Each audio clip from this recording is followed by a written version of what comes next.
हाँ जी, तो स्टूडेंट्स ये रही आपकी प्रॉब्लम नंबर 3.48 जिसमें वो कह रहा है कि यूज़ कीजिए नोडल एनालिसिस टेक्निक का वी नॉट को फाइंड आउट करने के लिए। तो नोड किस पॉइंट को कहते हैं? नोड एक सबसे पहले हमें नोड आइडेंटिफाई करना होगा। नोड एक ऐसा पॉइंट होता है जहाँ पे एक से ज़्यादा चीज़ों की वायर अटैच होती है। आपने बाइनरी नोड कंसिडर नहीं करने। बाइनरी नोड मतलब कि एक ऐसा नोड जहाँ पे दो चीज़ों की वायर अटैच है। हायर नोड कंसिडर करें जहाँ पे तीन चीज़ों की वायर अटैच होती है, या उससे जो नेक्स्ट लेवल का नोड होता है यानी सरफेस नोड जहाँ पे तीन से ज़्यादा वायर्स अटैच होती हैं। तो देखें, सबसे पहले मेरे पास ये एक हायर नोड है, यहाँ पे तीन चीज़ों के वायर अटैच हैं, दो रजिस्टर और एक इससे डिपेंडेंट वोल्टेज सोर्स की। तो यहाँ पे मैं V1 के नाम से वोल्टेज ले लेता हूँ। उसके बाद ये मेरे पास एक नोड है जहाँ पे तीन चीज़ों की वायर अटैच है, दो रजिस्टर और एक इससे करंट सोर्स की। तो ये मेरे पास V2 वोल्टेज हो गई। उसके बाद ये एक मेरे पास हायर नोड है, यहाँ पे तीन चीज़ों की वायर अटैच हो रही हैं, आप देख सकते हैं। तो ये मेरे पास V3 वोल्टेज हो गए। अब मुझे एक नोड को ग्राउंड भी करना होता है, क्योंकि ग्राउंड ना किया तो करंट फ्लो नहीं कर सकेगा। वो एक नीचे नोड बन रहा है। देखें, ये चौथा नोड है, यहाँ पे भी तीन चीज़ों की आके वायर अटैच हो रही हैं। तो इसको मैं ग्राउंड कर दूंगा 0 वोल्ट। तो इतना करने के बाद अब आप क्या करेंगे? देखें, सबसे पहले तो आपको यहाँ पे नज़र आ रहा है कि यहाँ पे एक डिपेंडेंट सोर्स मौजूद है।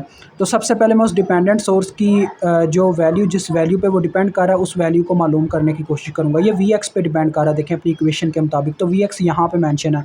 यहाँ पे भी आप 4 किलो ओम को अगर एक लम्हे के लिए साइड पे करते हैं तो ये ऐसे ही है। देखें, V2 वोल्टेज है एक नोड के, और सेंटर में एक वोल्टेज सोर्स लगा हुआ है जिसका नाम है Vx, ठीक है।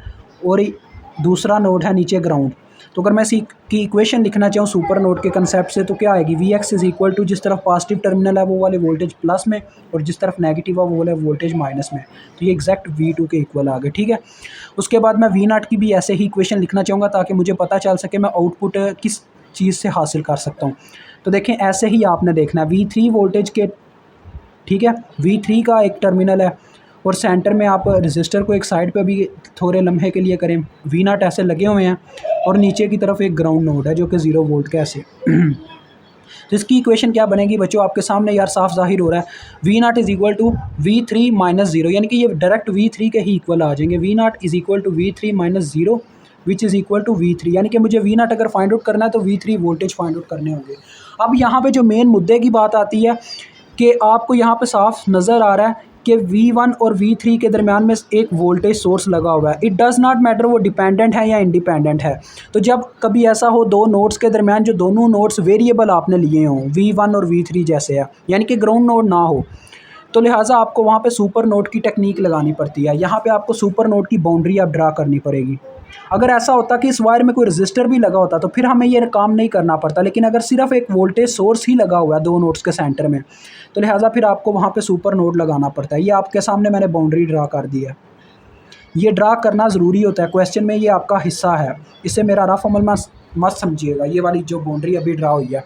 तो इसकी भी आपने ऐसे ही इक्वेशन लिख लेनी है। देखिए, जिस तरफ पॉजिटिव टर्मिनल है वो वाले वोल्टेज प्लस में, जिस तरफ नेगेटिव टर्मिनल है वो वाले वोल्टेज माइनस में, इज़ इक्वल टू 10 Vx, ठीक है। Vx की मैं वैल्यू पुट करना चाहूँगा जो कि आपके सामने कितनी है? V2, यानी आ गया 10 V2।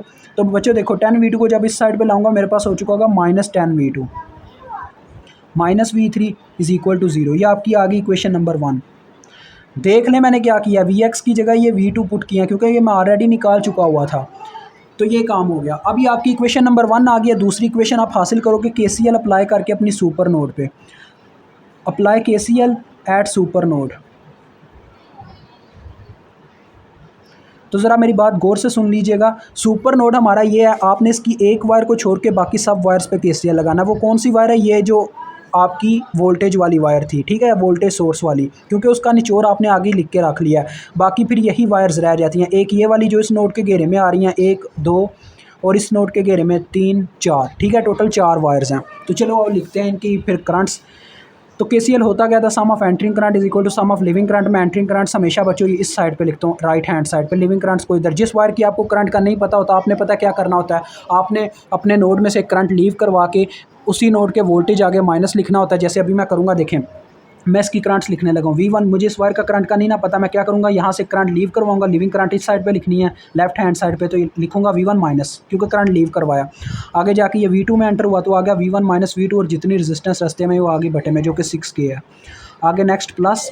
अब मुझे इस वायर का करंट लिखना है। देखें वो क्या होगा? फिर से लीव करवाऊंगा, यानी कि V1 माइनस ये जाके 0 में एंटर हुआ तो आ गया V1 माइनस 0/12K। उस वक्त तक आपकी करंट, ये लिविंग करंट रुकती नहीं है जब तक नोड टू नोड करंट का मूवमेंट ना हो जाए।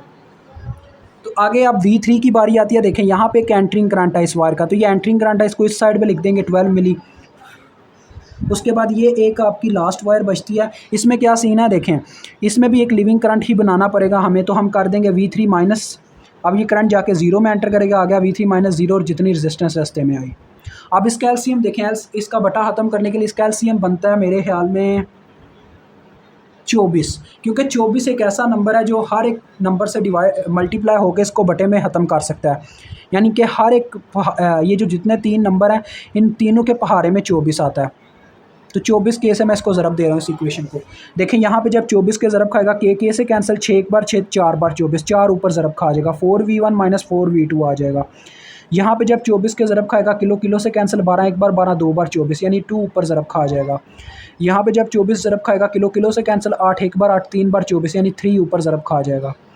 और यहाँ पे जब 24 के ज़रब खाएगा तो मिली किलो से कैंसिल हो चुका होगा, और 8 24 बार करके देख लें कितना आता है, 192, 192 आ जाएगा।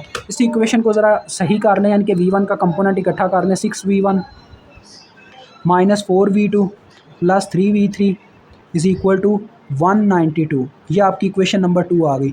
अब आपने इक्वेशन 3 कहाँ से हासिल करनी है, क्योंकि अगर 3/3 का मैट्रिक्स चल रहा है तो आपको तीसरी इक्वेशन भी बनाने की ज़रूरत है। वो आप कहाँ से हासिल कर सकते हैं, नोड 2 से। देखें एक अकेला वाहिद नोड है जिसके ऊपर अभी तक KCL नहीं लग सका, तो अप्लाई KCL एट नोड 2 ये आपने लिख लेना, ठीक है।